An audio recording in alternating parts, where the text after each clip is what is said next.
Au milieu de la nuit, alors que je caressais le chat dans le salon, j'ai entendu un grognement étouffé venant de la chambre de mon colocataire.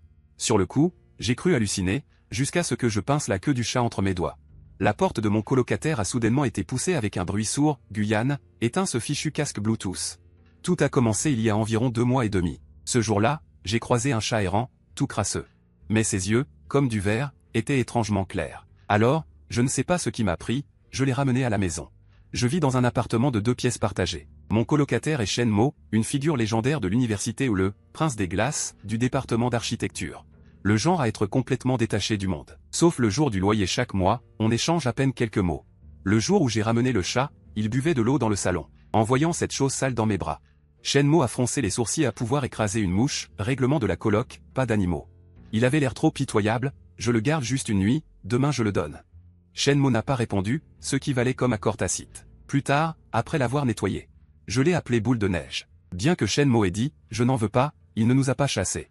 Ainsi, une nuit est devenue une autre. Je pensais que ça continuerait paisiblement, jusqu'à ce vendredi soir. Je venais de terminer un projet et j'ai décidé de caresser boule de neige pour me détendre. À peine l'avais-je touché qu'il s'est mis à ronronner, les pattes en l'air. Mais à cet instant, j'ai entendu, depuis la chambre de Shenmo, un grognement étouffé, retenu au maximum. Intrigué, j'ai immédiatement arrêté ma main, et le grognement a disparu aussitôt. Comme une illusion. J'ai cru que c'était la fatigue qui me jouait des tours, alors j'ai continué à caresser boule de neige, me disant que j'allais me coucher après quelques gestes. Mais un autre grognement, clairement audible, a traversé la porte de Shenmo. Ce son, à la fois doux et sourd, entrecoupé d'un crochet indescriptible, m'a fait frissonner de la tête aux pieds, déclenchant une réaction physique incontrôlable. Trop, qu'est-ce qui se passe? Que fait Shenmo dans sa chambre pour émettre un tel son? Ça prête vraiment à fantasmer. Pendant un instant, des images difficilement descriptibles ont envahi mon esprit engourdi. Mais vite, j'ai réprimé ce feu impur. Avec une expression incrédule, j'ai regardé la chambre de Shenmo. Non, c'est pas possible, une chose aussi absurde. Sur ces mots, j'ai piqué du doigt le ventre de boule de neige. Presque au même instant, un petit couinement bref est venu de la chambre de Shenmo. C'est du paranormal? Je caresse le chat, et Shenmo ressent quelque chose. C'est plus excitant qu'un film d'horreur. Cette découverte soudaine m'a empêché de dormir, l'esprit plein de ces grognements mortels. Le lendemain matin, quand je suis allé aux toilettes avec des cernes, j'ai croisé Shenmo sortant de sa chambre. Il n'avait pas l'air bien non plus, avec de légers cernes. Et pire encore, j'ai remarqué que ses lèvres semblaient légèrement enflées. Presque instantanément, ces pensées vaseuses que j'avais refoulées me sont revenues en tête. Et, bonjour. Il ne m'a pas répondu. Il a filé aux toilettes comme une brise. De retour au salon, j'ai regardé boule de neige allongée n'importe comment. Et une expérience audacieuse a germé dans mon esprit. D'abord, je me suis assis près de lui, faisant semblant de jouer sur mon téléphone. Puis, quand Shenmo, habillé, est arrivé à l'entrée, j'ai lancé la main comme un éclair. Et attrapé la base de la queue de boule de neige. Il a miaulé, le pelage hérissé. Presque au même moment, j'ai entendu un cri plaintif depuis l'entrée. En tournant brusquement la tête, j'ai vu Shenmo appuyé contre l'armoire à chaussures, le corps mou comme s'il n'avait pas d'os, le visage complètement rouge.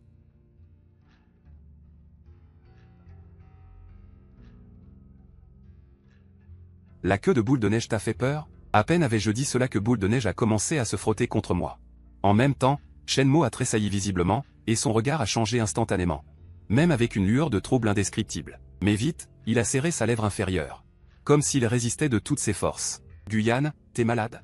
Sur ces mots, il a tourné les talons sans se retourner, en voyant la porte claquer avec force. Il ne me restait qu'une seule pensée, une connexion scandaleuse venait de s'établir entre moi et l'iceberg du campus. Après cet incident, ma relation avec Shenmo est entrée dans une phase d'équilibre étrange.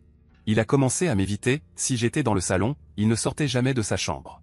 Même pour prendre une livraison, il agissait comme un voleur, guettant le moment où j'allais aux toilettes pour courir chercher son repas et revenir en vitesse. Mais même ainsi, Shenmo ne pouvait échapper à cette sensation, car boule de neige passait 90% de son temps collé à moi.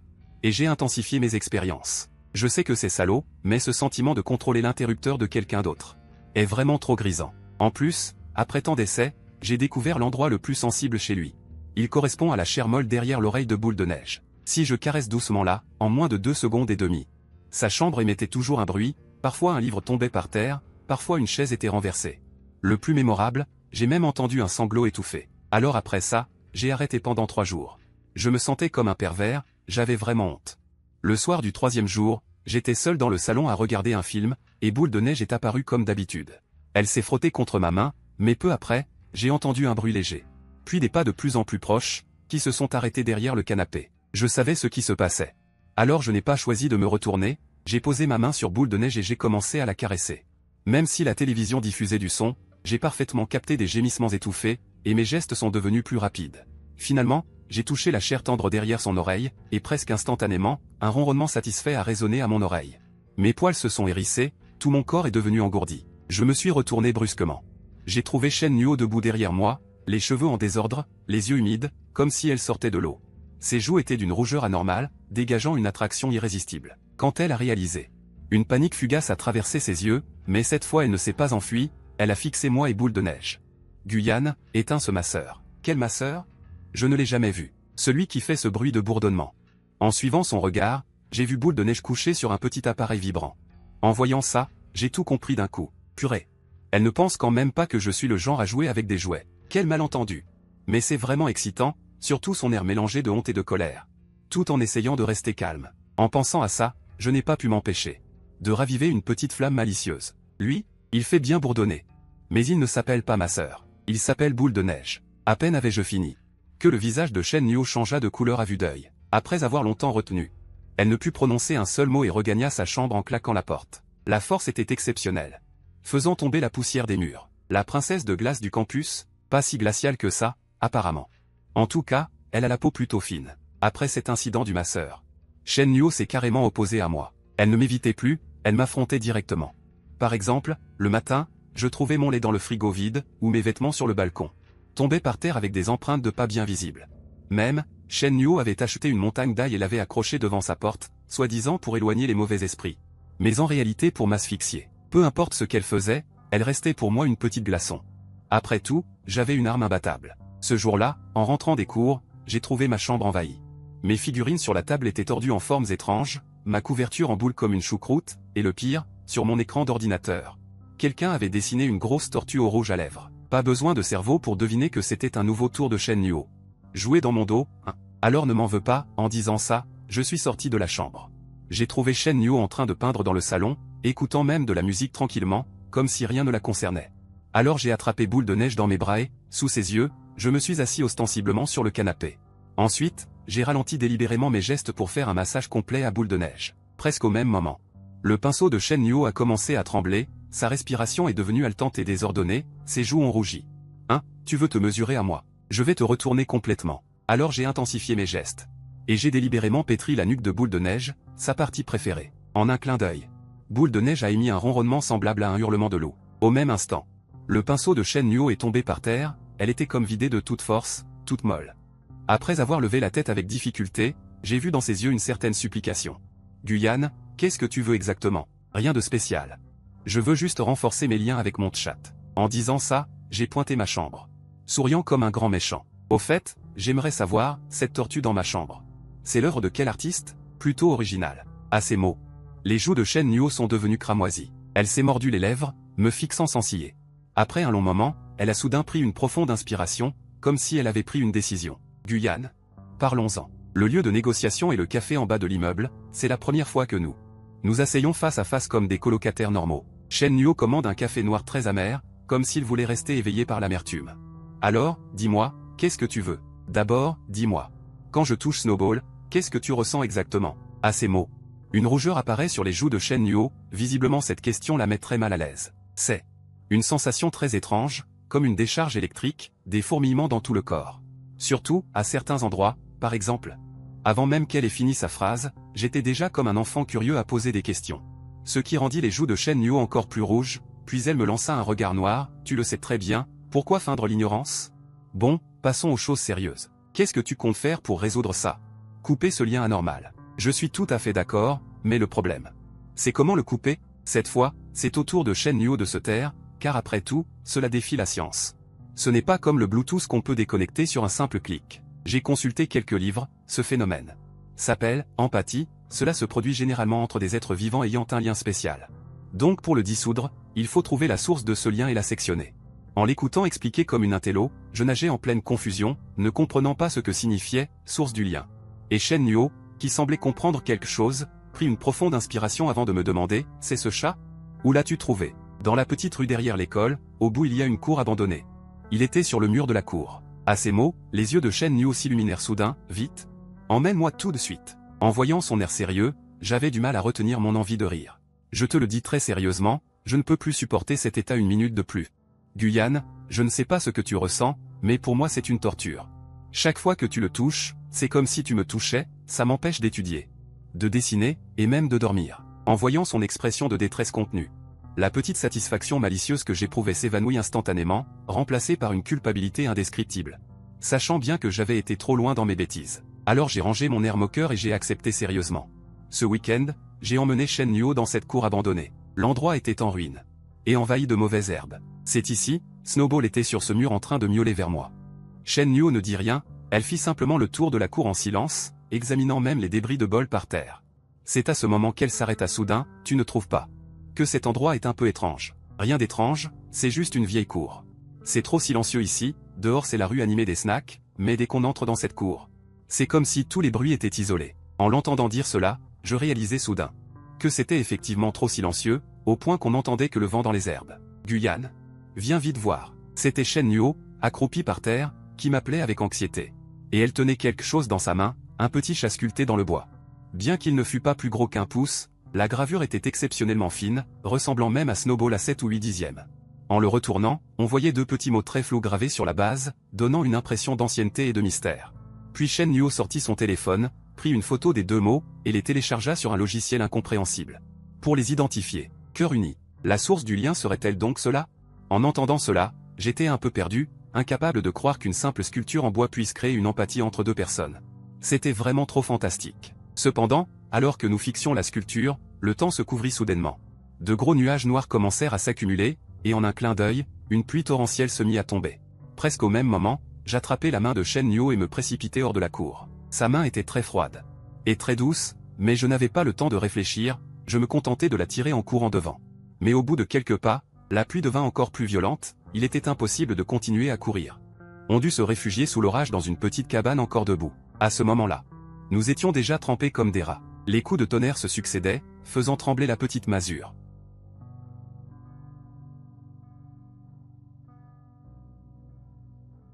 L'atmosphère devint ambiguë. Peut-être à cause de la proximité, je sentis distinctement son odeur corporelle. Mais c'est alors que le pire arriva.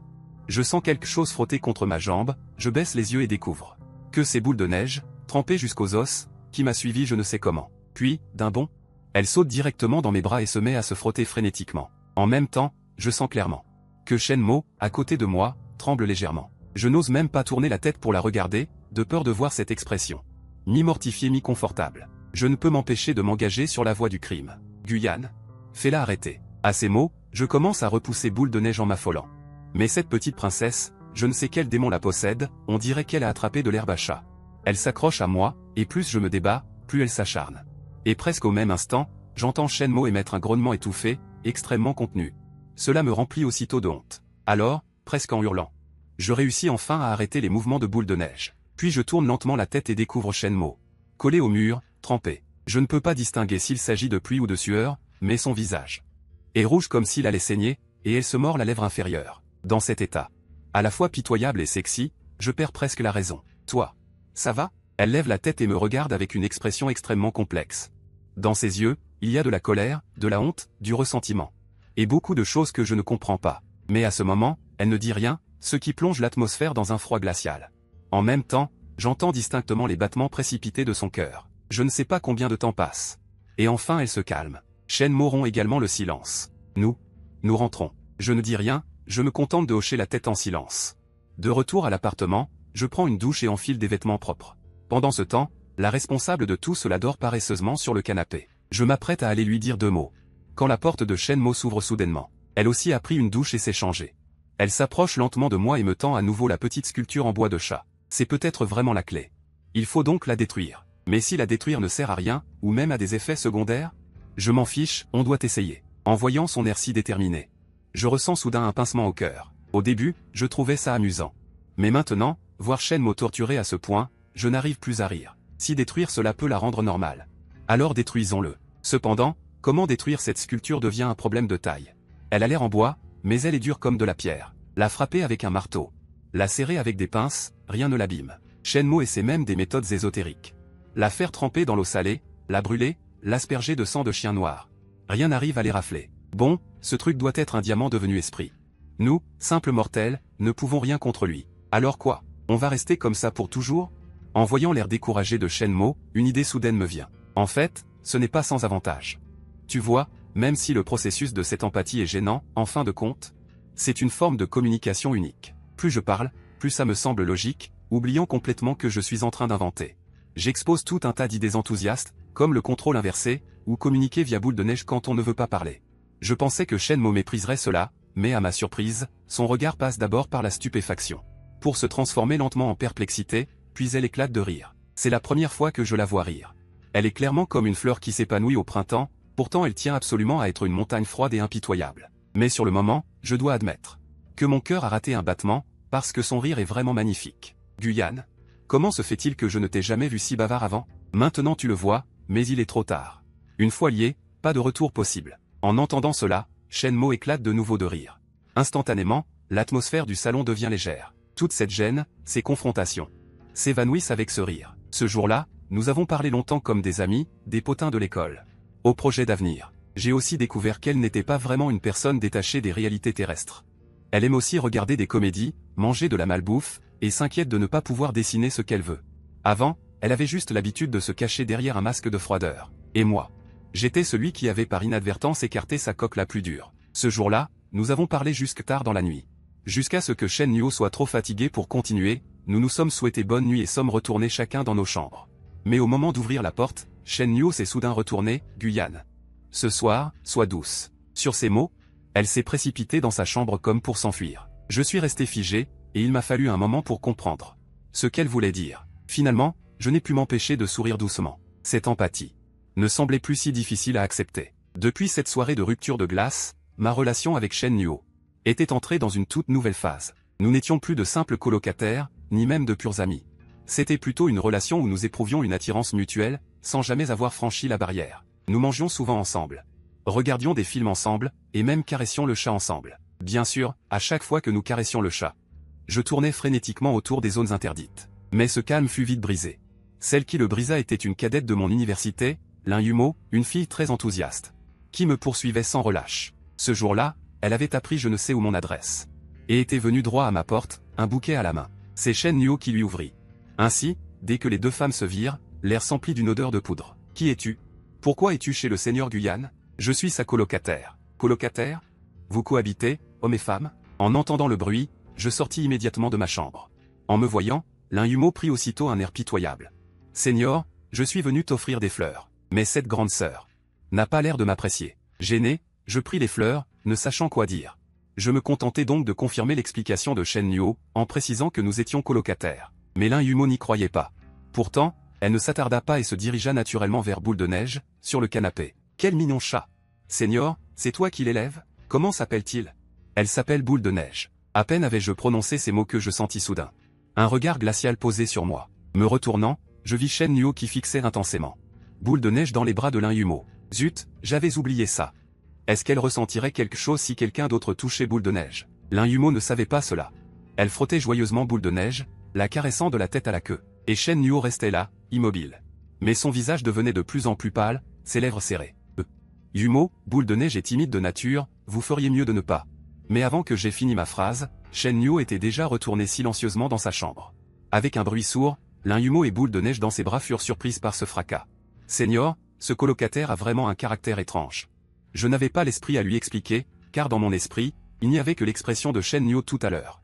Était-elle jalouse? Après le départ de Lin Yumo, je me suis immédiatement rendu devant la porte de la chambre de Shen Nuo. Shen Nuo, ouvre la porte, laisse-moi t'expliquer les choses. Mais peu importe combien je frappais. Shen Nuo ne réagissait toujours pas, ne te fâche pas, il n'y a vraiment rien entre elle et moi. Je frappais la porte avec force, aussi anxieuse qu'une fourmi sur une poêle brûlante. Longtemps après, la porte s'entr'ouvrit lentement de l'intérieur, puis Shen Nuo passa la moitié de sa tête, les yeux rouges. Visiblement après avoir pleuré. Que tu aies un lien avec elle ou non, qu'est-ce que ça peut me faire? Comment ça ne fait rien? Tu es mon colocataire le plus important. J'ai failli dire directement, tu es ma copine, mais heureusement, j'ai retenu mes mots à temps. Tout à l'heure, quand elle caressait Boule de Neige, est-ce que tu as ressenti quelque chose de différent dans ton cœur? Shen Nuo resta silencieuse un moment. Puis secoua doucement la tête. Je me sens juste mal à l'aise physiquement. Je n'aime pas que des étrangers touchent mes affaires. Elle dit ces derniers mots très doucement, et en même temps je restais figé, comprenant immédiatement le sous-entendu. Ce qu'elle appelait affaire, faisait apparemment référence à Boule de Neige. Mais semblait être plus que cela. Aussi, je fis semblant de ne pas comprendre, et mon cœur s'épanouit comme une fleur en pleine floraison. Ce fort sentiment de possessivité, c'est tellement attachant. Bon, tes affaires, à l'avenir, personne d'autre que moi n'aura le droit d'y toucher. Ça te va? En entendant cela, Shen Niu me jeta un regard de côté, ce qui me rendit même un peu nerveuse. Guyane, est-ce que tu apprécies cette situation? Ce fut une phrase soudaine. Cela m'a immédiatement figé. Est-ce que j'appréciais? Au début, oui, j'appréciais vraiment. Le plaisir de détenir un secret, de taquiner cette déesse de glace, n'importe qui aurait pu en être fasciné. Mais maintenant, en voyant ses yeux légèrement rouges et l'injustice sur son visage, je n'éprouve plus que de la peine. Apprécier? Pas du tout. Je ne sais simplement pas comment m'arrêter. Après tout, cette empathie réciproque est comme un train hors de contrôle, qui nous emmène vers une destination inconnue. Je veux l'arrêter, mais je n'arrive pas à m'y résoudre, car je sais que si ce train s'arrête, la relation spéciale que nous avons péniblement construite se brisera brusquement. Et nous ramènera même à cet état où nous étions à la fois familiers et étrangers l'un pour l'autre. Aussi, lorsque j'ai laissé échapper ce que j'avais sur le cœur, Shen Mo semblait avoir pris conscience du même problème. Après un long moment, elle a dit doucement.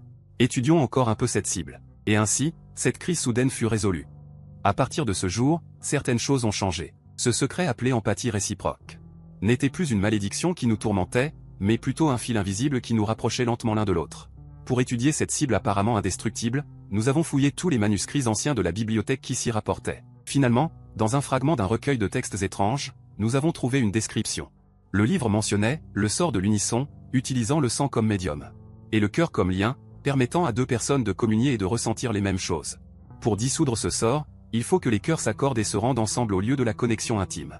Et le dissoudre avec des sentiments sincères. Selon l'interprétation approximative de Shen Mo, la solution était que deux personnes tombent vraiment amoureuses l'une de l'autre. Tomber vraiment amoureux? Nous, répétai-je, un peu paniqué. Et du coin de l'œil, je jetai un regard furtif vers elle. Je ne m'attendais pas à voir le visage de Shen Mo légèrement rougir. Alors je me dépêchai de changer de sujet, et ce lieu de la connexion intime, qu'est-ce que c'est? Shen Mo secoua la tête. Comme le fragment ne contenait aucune mention à ce sujet, le fil était donc rompu. En même temps, notre phénomène d'empathie réciproque avait également subi un subtil changement. En plus des sensations tactiles, nous avions désormais une résonance émotionnelle. Une fois, un de mes projets ayant été rejeté. J'étais de très mauvaise humeur, et je boudais seul dans ma chambre lorsque Shen Mo frappa soudain à ma porte. Elle tenait un bol de nouilles fumantes. Quand on est de mauvaise humeur, il faut manger quelque chose. Je me sentirais mieux. J'étais stupéfaite sur le moment et me suis empressé de lui demander. Comment elle savait que j'étais de mauvaise humeur? Non, elle le ressentait, une boule au cœur, une sensation oppressante. Une irritation intense, après réflexion, ce n'était pas mon problème, alors ça ne pouvait être que le sien. À cette réponse, un flot de chaleur m'a envahi le cœur, dissipant instantanément toutes les émotions négatives, car la sensation d'être comprise et soutenue est vraiment merveilleuse. Une autre fois, elle regardait un film triste dans sa chambre, moi je jouais aux jeux vidéo dans le salon.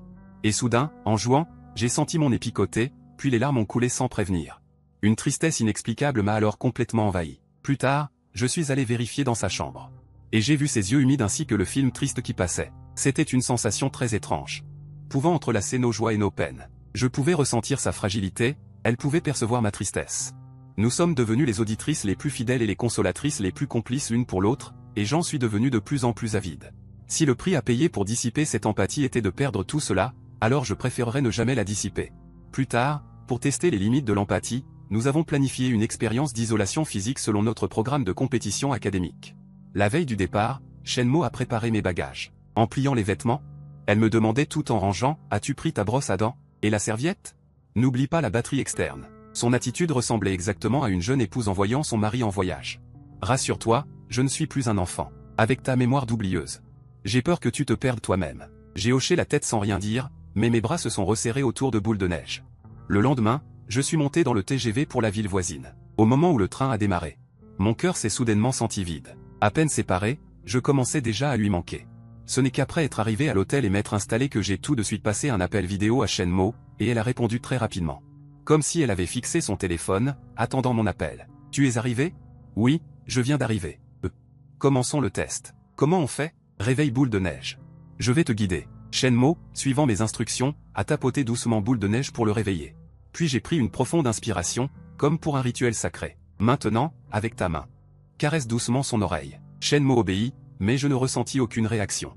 Cela me serra le cœur, une vague de déception m'envahit. Mais très vite, une idée me vint. Essaie encore, touche-lui le ventre. C'était l'endroit où notre connexion était la plus intense. Après une brève hésitation, Shenmo gratta doucement le ventre de la boule de neige. Presque au même instant, un courant électrique, ténu mais étrangement clair, monta de mon bas-ventre. J'ai senti quelque chose. En entendant ma réponse, Shenmo poussa un soupir de soulagement. Cette découverte expérimentale nous remplit à la fois de joie et d'inquiétude. Joie que l'empathie n'ait pas complètement disparu avec la distance, inquiétude que celle-ci l'affaiblisse réellement. Cela signifiait donc que notre fil invisible avait une portée de signal. Pour maintenir le lien le plus fort, nous devions être ensemble. Avant de raccrocher, Shenmo, tenant la boule de neige, me dit doucement, « Guyane, tu reviens vite. » À ce moment-là, j'aurais voulu acheter un billet de train sur le champ pour foncer vers lui. 2 jours plus tard, le concours terminé, j'avais remporté le premier prix. Mais je n'éprouvais aucune joie. J'avais même décliné le dîner de célébration de mon directeur de thèse pour prendre directement le premier TGV de retour. Je ne pensais qu'à une chose, revenir vite auprès de lui. Quand je suis enfin rentré dans ce lieu tant désiré, il faisait déjà nuit noire. Pourtant, une veilleuse était allumée dans le salon. Shenmo et la boule de neige étaient blottis sur le canapé, endormis. Je m'approchai sur la pointe des pieds et, à la lueur tamisée, détaillai ce visage tant aimé. Je ne pus m'empêcher de tendre la main pour le toucher, mais je m'arrêtai soudain, de peur de le réveiller. Et aussi de briser ce calme si paisible et magnifique. Je retirai ma main et caressai doucement la boule de neige à côté.